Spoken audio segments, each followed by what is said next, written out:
Miss হবে না আপনার পছন্দের টিভি শো। দেখুন জি5 অ্যাপে একদম ফ্রি। আমি না একটা কথা বুঝতে পারছি না, বুঝলে তো, মানে সেনগুপ্ত বাড়িতে কবে থেকে অতীত না জেনে বিয়ে দেওয়া শুরু হয়ে গেল? আরে তোমাদের কি ক্লাসটা পড়ে গেছে? আচ্ছা মেজো বৌদি, তুমি তো ক্লাস খুব মানো, হ্যাঁ, মেনটেনও করো, তুমি কিছু বলো।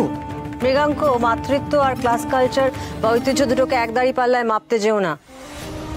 অনেক সময় জন্ম দিয়েও মা হয়ে ওঠা যায় না, আবার অনেক সময় অনেক স্যাক্রিফাইসের পর জন্ম না দিয়েও মা হয়ে ওঠা যায় প্রকৃত মা।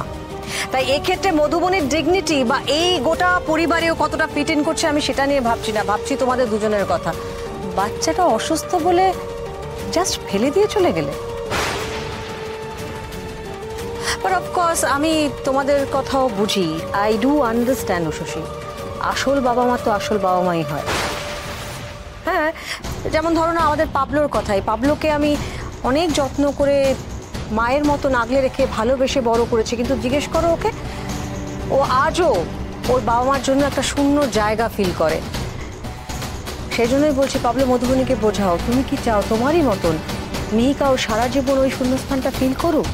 এসব ঘোরানো পেঁচানো কথা আমি জানি। মেয়েকে নিয়ে আমি ঘরে যাচ্ছি, ওর ঘুমের দরকার আছে। এসো মিহি। আমি নিয়ে যাচ্ছি ওকে।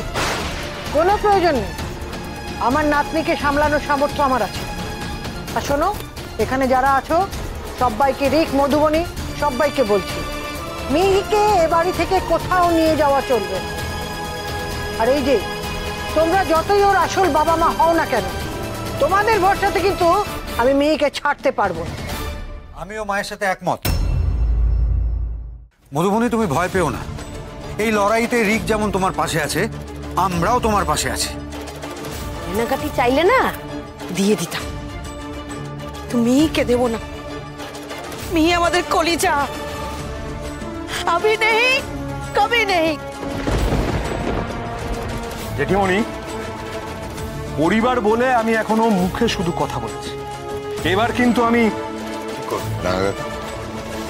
গায়ে হাত তুলবে। গায়ে হাত? রিক, তুই আমার ভাইপো, তোর গায়ে আমি হাত তুলতে পারি? গায়ের জোর আমি দেখাবো না, এইটার জোর দেখাবো।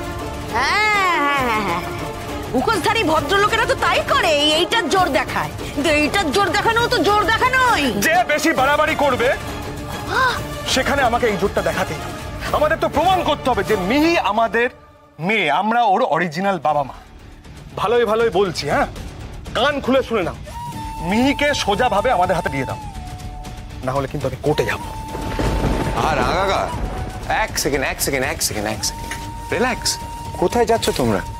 দেখো, আমি না জানতাম এরকম একটা সিচুয়েশন হয়তো রাইজ করবে, তাই আমি লয়ারের সাথে অলরেডি কমিউনিকেট করেছিলাম ব্যাপারটা, ভেবেছিলাম বাইরে দেখা করব, কিন্তু তোমরা দুজন এত উকিল আর কোর্ট করছো, আমি না ওনাকে টেক্সট করে দিয়েছি, উনি কিছুক্ষণের মধ্যেই আসবে। একটা দিক ভালোই হলো, তাই না টামি, যে সব কিছু এখানেই সেটেল হবে, তাই তো রাঙা কাকা? জি5 ডাউনলোড করুন আর সব এপিসোড দেখুন একদম ফ্রি।